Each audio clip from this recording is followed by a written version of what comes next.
बोलते हैं। पहले बात तो एल्कोहल कहते किसको है? जब एल्केन में अल ग्रुप या बोले तो हाइड्रोक्सिल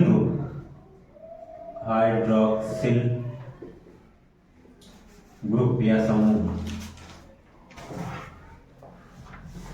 ये एल्केन में जब हाइड्रोक्सिल समूह जुड़ जाए तो बनता है एल्कोहल ना। जैसे ये ग्रेजुएशन का लेक्चर एल्कोहल ग्रेजुएशन में भी उसका पढ़ा रहे हैं। तो एल्कोहल में इंग्लिश में अगर लिखा जाए इसको तो बहुत बढ़िया है, एल्केन में अल जोड़ दिया जाए ई को हटा के तो ये बनता है एल्केनॉल। और ये हो गया सही है। एल्केन का जो नाम रहेगा उसके आगे नॉन लगा के हम बना देंगे उसको ना। तो यहाँ समझाने के लिए ठीक था, रटने याद करने के लिए। जैसे एल्केन क्या होते हैं, क्या आप जानते हैं एल्केन को? किसी का पड़ोसी वड़ोसी नहीं है? चलिए शुरू करते हैं। एल्केन तो हम सारे एल्कोनों को फिर से लिख दे रहे हैं CH4, सारे नहीं कुछ, सारे में आप गिन के दिखा देंगे 10 है और ज्यादा है, बिल्कुल हमें पता है और ज्यादा है। C2H6, C3H8, C4H10, C5H12, C6H14, C7H16, C8H18, C9H20, C10H22। ये सब क्या है? एल्केन। कैसे हैं? संतृप्त बंध द्वारा एक दूसरे से जुड़े हुए हैं। संतृप्त बंध एल्केन में क्या होता है? संतृप्त बंध। संतृप्त नहीं समझ में आ रहा है तो आप एकल बंध। अब एकल बंध भी नहीं समझ में आ रहा कि एकल बंध क्या होता है, चलिए और देख लीजिए बढ़िया से।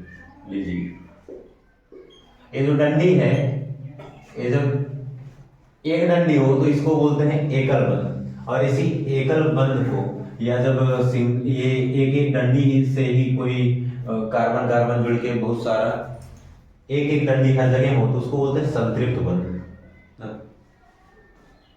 चलिए अब इसी तरह से तो एल्केनों में क्या होता है? संतृप्त बंध होते हैं या एकल बंध होते हैं, दोनों एक ही।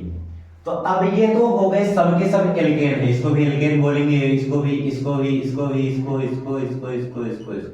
हेलो एल्केन में हम बताए हुए हैं, सबको एल्केन बोलेंगे ना। अब इस एल्केन को जो है, इस एल्केन में ये तो पूरी फैमिली हो गई। अब इस फैमिली में सबका अलग अलग नाम है।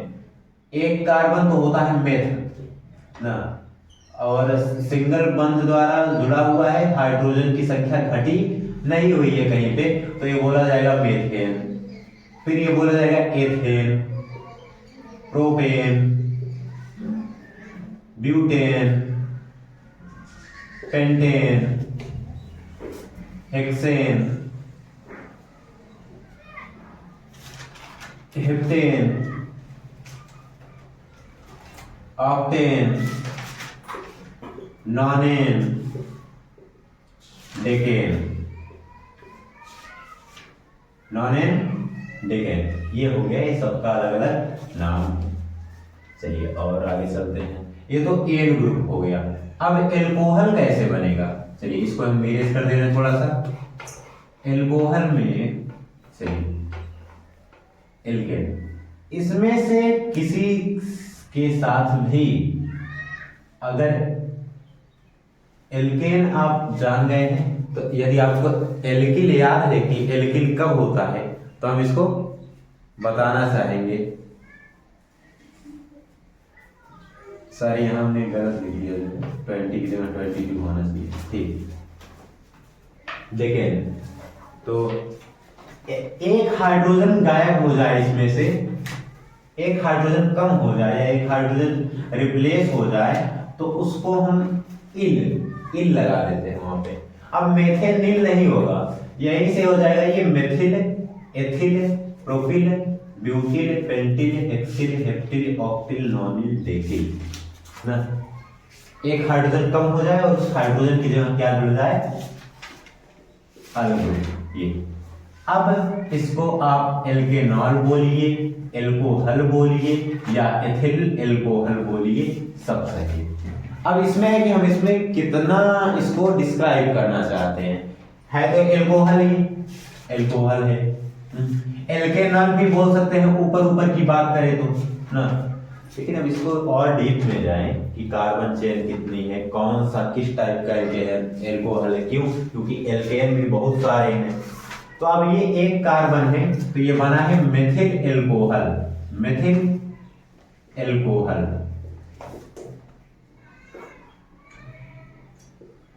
कोई दिक्कत इतने में?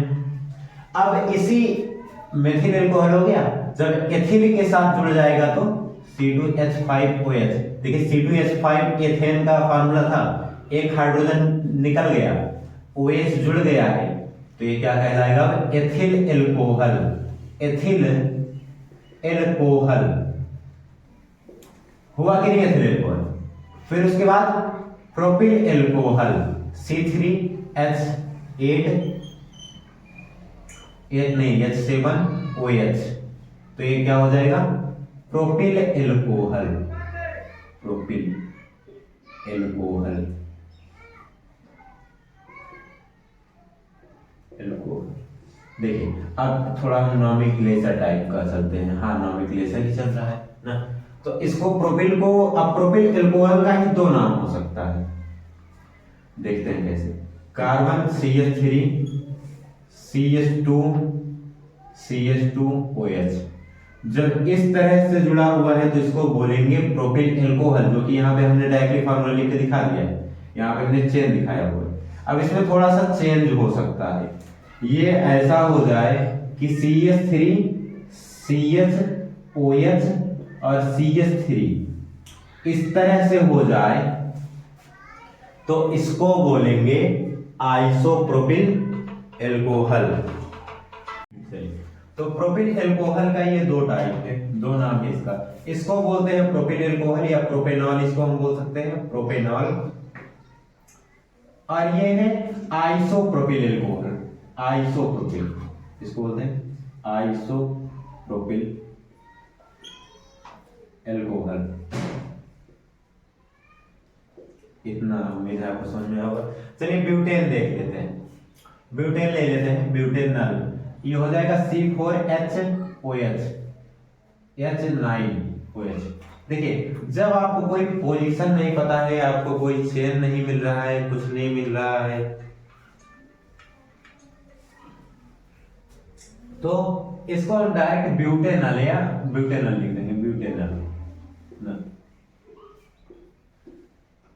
कुछ पता ही नहीं हमको, इसका कोई चेन है नहीं, पोजीशन भी नहीं पता, डायरेक्ट ब्यूटेनॉल नाम लिख देते हैं। अब इसी को हम थोड़ा इसका स्केलेटन सिस्टम बनाएं, स्केलेटन स्ट्रक्चर बनाएं।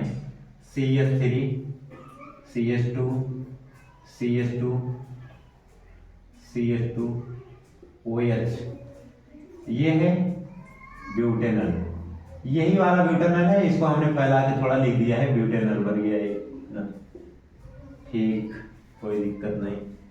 अब आगे इसी ब्यूटेनॉल में ये OH का हम पोजीशन चेंज कर दे रहे हैं, यही कह रहे हैं कि ब्यूटेनॉल को कितने तरीके से लिखा जा सकता है। आप इसको आइसोमर मान के चलिए कि इसी को हम कई रूपों में लिख दे रहे हैं, ये आइसोमर भी है और इसका अलग अलग नाम भी है, दोनों समझ लीजिए। अब ये है CH3 CH2 CHOH CH3, इस तरह से क्या होगा, ये 2 ब्यूटेनॉल कहलाएगा, 2 ब्यूटेनॉल कहलाएगा, ये 2 ब्यूटेनॉल, हाँ 2 ब्यूटेनॉल। क्यों? क्योंकि जिस तरफ ग्रुप नजदीक होगा उस तरफ से हम काउंटिंग करेंगे और ये 1 2 पे आ रहा है ना, तो इसको बोलेंगे 2 ब्यूटेनॉल। आगे आगे में क्या करें, इसमें जो है एक कार्बन ले लें और एक ही कार्बन पे जो है दो तरफ CH3 लगा दे रहे हैं। और उसके बाद CH2OH कर दे रहे हैं। अब इसको बोलेंगे हम आइसोब्यूटेनल। आइसोब्यूटेनल, आइसोब्यूटेनल।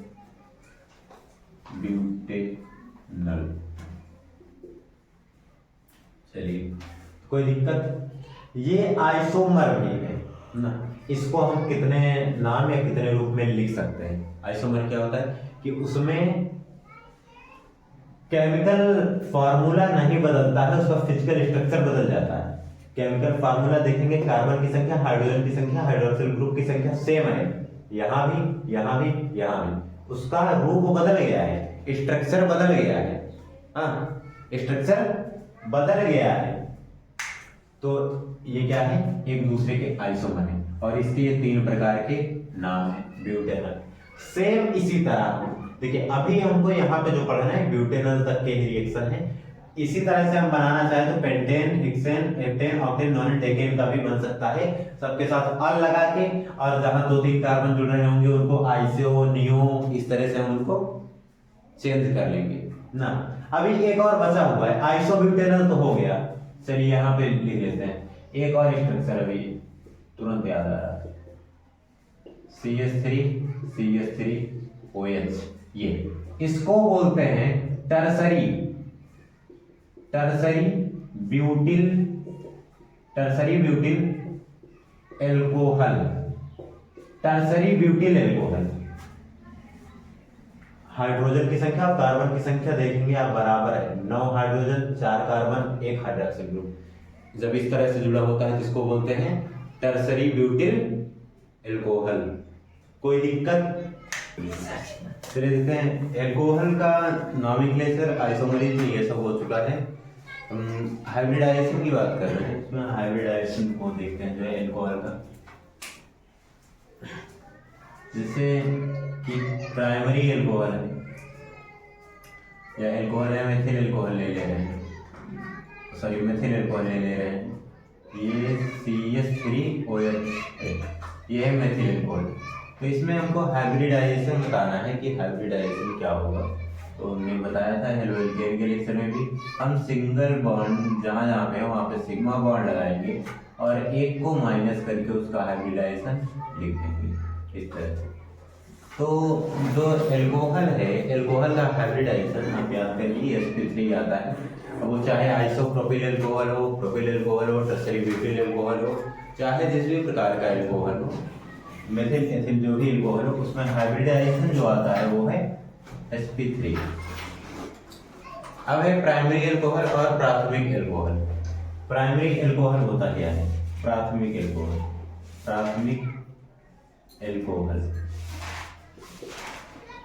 तो प्राथमिक एल्कोहल में एक कार्बन जुड़ा हुआ हो। देखिए, जैसे मेथिल ग्रुप है तो ये प्राथमिक एल्कोहल नहीं कहलाएगा, ये मेथिल एल्कोहल ही कहेंगे इसको, प्राथमिक एल्कोहल नहीं कहेंगे। एक कार्बन से एक एल्किल ग्रुप जुड़ा हुआ हो तो इसको बोलेंगे प्राथमिक एल्कोहल। जैसे अभी किसका एग्जांपल है? ये है एथिल एल्कोहल का एग्जांपल। एथिल एल्कोहल क्या होता है? प्राथमिक एल्कोहल होता है। और हाइब्रिडाइजेशन ने कहा कि sp3 होता है, आप देख सकते हैं 1 2 3 4, एक हमेशा घटा के लिखते हैं तो sp3। ये सिग्मा बॉन्ड जितना आ रहा है उसमें से एक माइनस करके हम p की घात लगा देंगे, sp3 आ रहा है हाइब्रिडाइजेशन हमारा। अब ये है प्राथमिक एल्कोहल। द्वितीयक एल्कोहल क्या होगा? द्वितीयक ध्यान से देखिए, यदि एल्किल ग्रुप एक ही कार्बन से 2 जुड़ जाएं तो ये कहलाएगा द्वितीयक। बहुत ही आसान है, एक ही कार्बन से 2 एल्किल ग्रुप जुड़ गए हैं, ये कहलाएगा द्वितीयक एल्कोहल। आगे है तृतीयक एल्कोहल। तृतीयक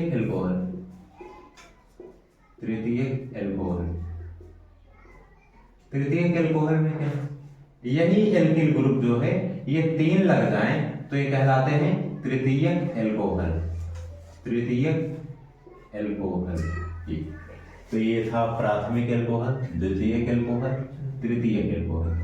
इसको लिखना हो प्राथमिक एल्कोहल ना लिखना, ये प्राथमिक, द्वितीयक और तृतीय ये ना लिखना हो तो हम इसको दिखाते हैं फर्स्ट डिग्री, इसको सेकंड डिग्री, इसको थर्ड डिग्री। ये डिग्री लगा के अगर एल्कोहल लिख दिया जाए तो इसका मतलब है कि ये तृतीयक एल्कोहल है। इंग्लिश बोले तो प्राइमरी, सेकेंडरी, टर्सरी। तो ये प्राइमरी एल्कोहल, सेकेंडरी एल्कोहल और टर्सरी एल्कोहल। एक एल्किल ग्रुप रहेगा तो प्राथमिक एल्कोहल, दो एल्किल ग्रुप रहेगा तो द्वितीयक, तीन एल्किल ग्रुप लगे हुए हैं या ये मेथिल ग्रुप लगे हुए हैं तो ये कहलाएगा तृतीयक एल्कोहल। इसका हम अगर नाम की बात करें तो इसको आइसोप्रोपिल एल्कोहल बोलते हैं। किसको बोलते हैं? Isopropyl alcohol. आइसोप्रोपिल एल्कोहल इसका नाम है, ये इसका आईयूपीएसी नाम ठीक है, आइसोप्रोपिल एल्कोहल। इसका आईयूपीएसी नाम की बात करें अगर इसका आईयूपीएसी नाम लिखने से रहे तो इसको बोलते हैं tertiary butyl alcohol. Tertiary butyl alcohol, ये टर्सरी ब्यूटिल एल्कोहल। तो ये प्राइमरी, सेकेंडरी और टर्सरी एल्कोहल हो गया है। चलिए आगे देखते हैं। आगे है अब मोनोहाइड्रिक, डाइहाइड्रिक और ट्राइहाइड्रिक। क्या होता है मोनोहाइड्रिक? थोड़ा नीचे लिखते हैं मोनोहाइड्रिक। तो मोनोहाइड्रिक क्या होता है? हाइड्रोक्सिल ग्रुप जब एक लगा हुआ हो तो कहलाएगा मोनोहाइड्रिक। जैसे ये है मोनोहाइड्रिक, ये है मोनोहाइड्रिक, ये एथिल एल्कोहल है। एथिल एल्कोहल में जब एक ग्रुप जुड़ा है तो ये कहलाएगा मोनोहाइड्रिक। इसी में हम क्या करें, इसको इरेज कर देना थोड़ा सा। इधर क्या करें, इसको डाइहाइड्रिक बनाना है तो डाइहाइड्रिक बनाना है तो क्या होगा? डाइहाइड्रिक में जो OH होगा, OH ग्रुप ये दो लगा रहेगा, मोनोहाइड्रिक में एक लगा रहेगा। जैसे CH3 CH2 OH, ये क्या है? मोनोहाइड्रिक। डाइहाइड्रिक की बात करें तो CH2 single bond CH2 OH, ये है डाइहाइड्रिक एल्कोहल। और इसका नाम होता है ग्लाइकॉल। क्या होता है? ग्लाइकॉल। इसको बोलते हैं ग्लाइकॉल, डाइहाइड्रिक एल्कोहल। अब इसमें ट्राइहाइड्रिक क्या होता है? प्राथमिक एल्कोहल को हम इरेज कर दे रहे हैं। ट्राइहाइड्रिक एल्कोहल, ट्राइहाइड्रिक में यही जो है हाइड्रोक्सिल ग्रुप ये 3 लग जाएगा। ट्राइहाइड्रिक एल्कोहल बड़ी सी चेन रहेगी, ये बना दे तो इसमें क्या होगा? OH ग्रुप 3 जगह लग जाएगा, ये कहलाएगा ट्राइहाइड्रिक एल्कोहल। और इसका नाम होता है, इसको बोलते हैं ग्लिसरॉल।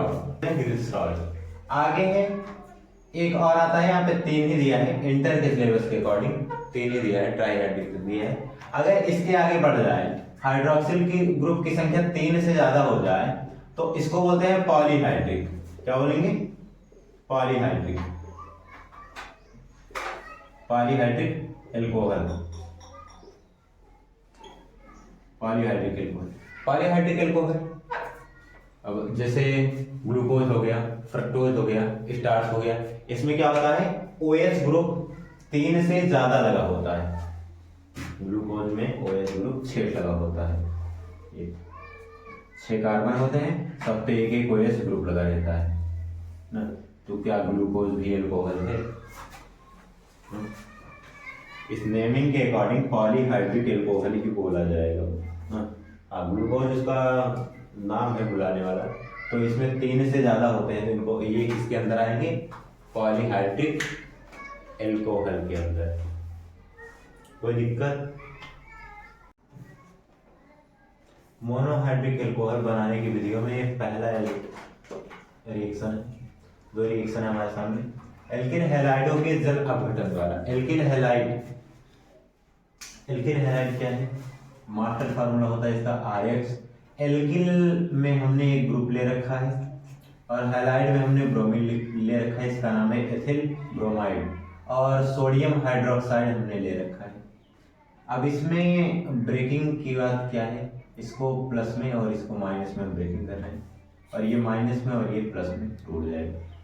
देखिए यहाँ पे जो हम ब्रेकिंग बता रहे हैं ये टूटेगा तो ऐसे ही, यहाँ पे हम इसको डायरेक्टली जोड़ के दिखा दे रहे हैं क्योंकि आपके सिलेबस के अकॉर्डिंग आपको जो है ये मैकेनिज्म नहीं पूछा हुआ है। मैकेनिज्म पूछेगा तो हम इसी को 4 स्टेप में करके दिखाएंगे, पहले किसने अटैक किया, कहाँ जुड़ा, क्या निकला, ये सब हम करके दिखाएंगे।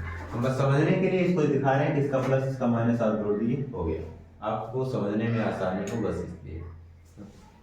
चलिए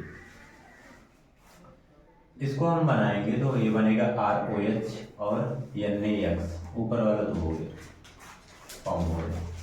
अब ये है, ये बनेगा CH3 CH2OH plus NaBr, sodium bromide, और ये बनेगा एथिल एल्कोहल, एथिल एल्कोहल।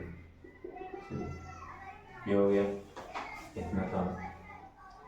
अब यही एस्टरों के जल अपघटन द्वारा, एस्टर ले रहे हैं, ये एस्टर है, इसको एस्टर बोलेंगे, एस्टर, और इसको बोले तो हम बोल सकते हैं ethyl acetate, ethyl acetate. Ethyl acetate का सोडियम हाइड्रोक्साइड के साथ हम क्रिया ये कराएंगे तो क्या होगा, एक तरफ का C2H5OH इस तरह से निकल जाएगा और एक तरफ का CH3COONA ये बनेगा। ये जो है NaO माइनस और H प्लस इस तरह से टूटेगा। एक हम फॉर्म कर दे रहे हैं, इस हाइड्रोजन का अटैक यहाँ करा दे रहे हैं, ये फॉर्म कर देगा C2H5OH। आगे जो बचा उनका CH3COONA, ये बना है एथिल एल्कोहल, एथिल एल्कोहल, और फिर ये बना है सोडियम एसीटेट, सोडियम एसीटेट। कोई दिक्कत इतने में? चलिए इसमें हमने जो है ले रखा है ईथर, ये ईस्टर है, ये ईस्टर ले रखा है ईस्टर। इसकी अभिक्रिया कराई जा रही है लिथियम एल्यूमिनियम हाइड्राइड के प्रेजेंस में, और ईथर का भी विलयन है उसकी उपस्थिति में जो है RCOOR एस्टर का अभिक्रिया हम करा रहे हैं। तो ये क्या फॉर्म करता है, ये फॉर्म करता है RCH2OH, मतलब एथिल एल्कोहल। हम मेन कंपाउंड यहाँ पर बना रहे हैं, तो यहाँ पे क्या फॉर्म करेगा इसकी उपस्थिति में, एल्कोहल। अब देखिए अभी हमने जो है दूसरे रिएक्शन में दूसरी कंडीशन दिखाई थी, क्या था कि हम ईस्टर ले रहे हैं या एथिल एसीटेट ले रहे हैं, उसका सोडियम हाइड्रोक्साइड के साथ अभिक्रिया करा रहे हैं तो एल्कोहल बना रहा है। अब यहाँ पे हमने ईस्टर ले रखा है, थोड़ी कंडीशन चेंज है, लिथियम एल्यूमिनियम हाइड्राइड लिया है और ईथर लिया है। जब ये कंडीशन रहेगी, इस कंडीशन में भी हम ईस्टर को एथिल एल्कोहल में या एल्कोहल में हम चेंज कर सकते हैं। आगे ये कार्बोक्सिलिक अम्ल, मोनोकार्बोक्सिलिक अम्ल इसको बोलते हैं, मोनोकार्बोक्सिलिक अम्ल, मोनोकार्बोक्सिलिक अम्ल। इसकी कंडीशन क्या है कि हमने जो है LiLH4 ले रखा है, ईथर ले रखा है, ये फॉर्म क्या करेगा RCH2OH। देखिए जितने भी यहाँ पे फॉर्म करेंगे, यहाँ पे हमको सिर्फ एथिल एल्कोहल बनाना है। R मतलब एक एल्किल ग्रुप लगा है CH3, और ये सब एथिल एल्कोहल या एल्कोहल फॉर्म हो रहे हैं, बन गया ये। अब इनमें एक्स्ट्रा मटेरियल बोले कि आगे क्या निकलेगा, तो इसमें H2O निकलेगा और इसमें RCOOH ये निकलेगा, कार्बोक्सिलिक अम्ल निकलेगा। आगे अब RCOCl ले लें हम, अम्ल क्लोराइड ले लें, अम्ल क्लोराइड, अम्ल क्लोराइड ले लें, और अम्ल क्लोराइड का जो है हम अभिक्रिया करवाएं AlIlH4 और ईथर के साथ, ये क्या बनाएगा RCH2OH, ये फॉर्म करेगा, एल्कोहल फॉर्म करेगा। अब बचा क्या है यहाँ पे, Cl बचा हुआ है, वो तो हमारे काम का आ गया, HCl निकलेगा यहाँ पे, एक्स्ट्रा मटेरियल, एक्स्ट्रा कंपाउंड। आगे चलिए, ये हो गया, लिख लिए। चलिए, तो यहाँ पे अब हम फिर से देखिए, आप लोग ईस्टर का 2 रिएक्शन देख चुके हैं, तीसरा रिएक्शन देख रहे हैं एल्डिहाइड का, और ये कि इस प्रेजेंट इसका उपस्थिति में किसकी है, सोडियम और एथिल अल्कोहल की उपस्थिति में ये जो है अभिक्रियाएं हम करा रहे हैं। तो ईस्टर का आप 3 अभिक्रियाएं देख चुके हैं। देखिए, एक बहुत ही महत्वपूर्ण रिएक्शन है ये, इसको बोलते हैं वूवो ब्लांक अपचयन। अब इसको पहचानेंगे कैसे, इन तीनों में से कोई भी रिएक्शन आ जाए तो वो वूवो ब्लांक अपचयन होगा। इसमें पहचानेंगे इसके कैटलिस्ट से। अगर NaCH3CH2OH मतलब एथिल अल्कोहल और सोडियम की उपस्थिति में अभिक्रिया हो रही है तो वो वूवो ब्लांक अपचयन हो रहा है वहां पे। हाँ, चलिए, यहाँ पे हाइड्रोजन आके जुड़ रहा है। अब अपचयन और ऑक्सीकरण बताना पड़ेगा। अपचयन कब होता है, जब हाइड्रोजन जुड़े या ऑक्सीजन निकले। ऑक्सीकरण कब होता है, जब हाइड्रोजन निकले या ऑक्सीजन जुड़े ना। चलिए, यहाँ हाइड्रोजन जुड़ रहा है तो ये अपचयन होगा, और ये हाइड्रोजन जुड़ के क्या बनाएगा, RCH2OH बन गया अल्कोहल। कोई दिक्कत, दो हाइड्रोजन था, एक यहाँ पे जुड़ा, एक यहाँ पे आके जुड़ा, बन गया, बैलेंस है। कीटोन ले ले, हम कीटोन ले लेते हैं हम जब, तो ये R2CH2OH ये बनता है। अब इसको हम थोड़ा स्केलेटन सिस्टम में लिखते हैं, इसी को हम लिख रहे हैं यहाँ पे। ये कुछ इस तरह से बना हुआ है और ये बनता है द्वितीयक एल्कोहल। क्यों, क्योंकि इधर भी एल्किल ग्रुप, इधर भी एल्किल ग्रुप। जब एक ही कार्बन से 2 एल्किल ग्रुप जुड़े हुए हों तो उसको कहते हैं द्वितीयक एल्कोहल। ये है प्राथमिक एल्कोहल, ये बनाएगा द्वितीयक एल्कोहल। चलिए, आगे है, हम ईस्टर के साथ अभिक्रिया करवा दे रहे हैं। ईस्टर के साथ अभिक्रिया कराएंगे तो ये आप लोग को भी पता है क्या बनता है, RCH2OH बनेगा और RCOOH निकल जाता है, ये बन गया एल्कोहल। हाँ, कोई दिक्कत इतना समझने में। आगे है ग्रिग्नार्ड अभिकर्मक की कार्बोनिल यौगिकों से अभिक्रिया। ग्रिग्नार्ड अभिकर्मक बोलते हैं इसको, RMGX। हाँ, एल्किल मैग्नीशियम हैलाइड को बोलते हैं ग्रिग्नार्ड अभिकर्मक। इसका अभिक्रिया करा रहे हैं हम ईथर की उपस्थिति में फॉर्मेल्डिहाइड के साथ, HCHO, इसको बोलते हैं फॉर्मेल्डिहाइड। ये है फॉर्मेल्डिहाइड।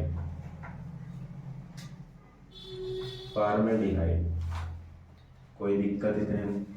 आगे, जब इसके साथ ये अभिक्रिया करता है तो ये यहाँ पे ब्रेकिंग होती है। तो जो MgX है आके इससे जुड़ता है, OMgX फॉर्म करता है, जैसा कि आपको दिख रहा हो। जो इस कार्बन का एक बॉन्ड ये ब्रेक होके फ्री हुआ है, ये जुड़ जाता है एल्किल से, एल्किल ग्रुप जो है उससे जुड़ जाता है। हाँ, तो ये बना लेता है ये कुछ इस तरह का कंपाउंड। अब इसके बाद फॉर्म होता है इसका हाइड्रोनियम आयन, जो कि एक अम्ल माना जाता है, H3O, इसको बोलते हैं हाइड्रोनियम आयन, ये अम्ल माना जाता है। तो इसके साथ अभिक्रिया कराते हैं इसकी उपस्थिति में ये अभिक्रिया आगे बढ़ाते हैं तो ये बनाता है RCH2OH प्लस RCH2OH और H2O निकल जाएगा और MgX निकल जाएगा। MgX। देखिए अगर हम इसको इन्वॉल्व कर रहे हैं इसमें तो H2O हम निकलता हुआ दिखाएंगे नहीं, तो हम डायरेक्टली लिख देंगे कि ये MgX जो है निकाल रहा है। MgX कैसे, यहाँ पे RCH2O है और MgX निकाल दे रहे हैं, मैग्नीशियम हैलाइड निकल जाएगा। जो H यहाँ पे जिसके कारण प्लस चार्ज आ रहा है, यहाँ से एक हाइड्रोजन आके जुड़ जाएगा और ये बनाएगा एल्कोहल। ये फॉर्म हो गया हमारा एल्कोहल। कोई दिक्कत इतना समझने में? रिएक्शन है जो है एथिल एमीन के साथ, एथिल एमीन के साथ नाइट्रिक अम्ल की अभिक्रिया कराने पर क्या बनता है? अब ये तो हमको पता है, ये बनाना एल्कोहल, एल्कोहल फॉर्मेशन कर रहे हैं, एल्कोहल ही बनेगा। एथिल ग्रुप लगा है, एथिल एल्कोहल बनेगा। इसमें कौन समझाने की बात है, लोग बना लिए। अब और कौन बचा है? N2 बनेगा और H2O जल बनेगा। बैलेंसिंग देख लेते हैं इसका, एक O निकला, एक NS निकला और यहाँ पे क्या बचा है? N और O अभी बचा हुआ है। हाँ, यहाँ पे क्या हुआ? एक S निकला और N निकला, यहाँ पे एक H हो ना, या हम इसको कुछ इस तरह से कह लें कि OS निकला है और NH2 यहाँ से निकल गया, OS आके अटैक किया तो OS जुड़ के बना लिया एथिल एल्कोहल। अब हमारे पास NH2 है और NO है, तो इसमें से क्या हुआ? यहाँ से दोनों हाइड्रोजन निकले और यहाँ से एक ऑक्सीजन निकला, बनाया H2O। तो यहाँ पे N बचा था, यहाँ पर N बचा, दोनों जगह नाइट्रोजन, तो बना लिया N2। ये बना एल्कोहल, एथिल एल्कोहल, नाइट्रोजन जल, इसको लिखेंगे एथिल एल्कोहल, एथिल एल्कोहल। चलिए आगे है एल्कीनों के हाइड्रेशन द्वारा, हाइड्रोजन को हम जोड़ रहे हैं इसमें। एल्कीनों पे हाइड्रेशन मतलब हाइड्रोजन जोड़ दे रहे हैं हम। H2SO4 को अटैक करा रहे हैं इस पे। अब H2SO4 को हम कुछ इस तरीके से ऐड कर रहे हैं कि इसको हम HSO4 माइनस में तोड़ दे रहे हैं। HSO4 इस ब्रेकिंग में आ रहा है और H प्लस, तो H प्लस एक तरफ आगे बना दिया CH3। देखिए दोनों जगह था CH2 ना, हाइड्रोजन ये H2SO4 टूटा है, H प्लस और HSO4 माइनस में, हाइड्रोजन आके इसको बना देता है मेथिल ग्रुप, CH3 बन जाता है ये जो कि बना हुआ है। यहाँ पे CH2 था है, एक बॉन्ड इसका फ्री होता है और इसी एक बॉन्ड से HSO4 आके जुड़ जाता है, जो कि हमने थोड़ा अलग तरीके से दिखा हुआ है। HSO3 और O मिलाएंगे तो ये HSO4 ही होता है। फिर इसी कंपाउंड को हम ले लेते हैं। अभिक्रिया किस कंडीशन में हुई है? 75 से 80 डिग्री सेल्सियस का तापमान दिया है, उच्च दाब दिया गया। फिर इसी को जो है हम लेते हैं, जल के साथ इसको गर्म करते हैं। जब इसको हम जल के साथ गर्म करते हैं तो यहाँ से HSO3 निकलता है और यहाँ से H प्लस OH माइनस में टूटता है, हाइड्रोजन यहाँ पे अटैक करता है, HSO3 यहाँ पे, OH यहाँ पे अटैक करता है और ये सॉरी थोड़ा सा गड़बड़ हो गया यहाँ पे, इरेज करिए इसको। HSO3 नहीं टूटेगा, ये HSO4 जो आया था ये HSO4 निकल जाएगा यहाँ से और फिर OH यहाँ पे आके अटैक करेगा और H हाइड्रोजन इसके साथ जुड़ के फिर से बना लेगा H2SO4, बचा क्या? Ethyl alcohol, CH3 CH2OH, ethyl alcohol. तो ये एल्कोहल फॉर्मेशन का लास्ट रिएक्शन था। एल्कोहल फॉर्मेशन में इतने रिएक्शन थे और वो ब्लॉक अपचयन जो है बहुत ही महत्वपूर्ण अभिक्रिया है। तो उम्मीद है आपको अच्छे से समझ में आया होगा और भी ऐसे लेक्चर्स के लिए जुड़े रहिए हमसे। धन्यवाद।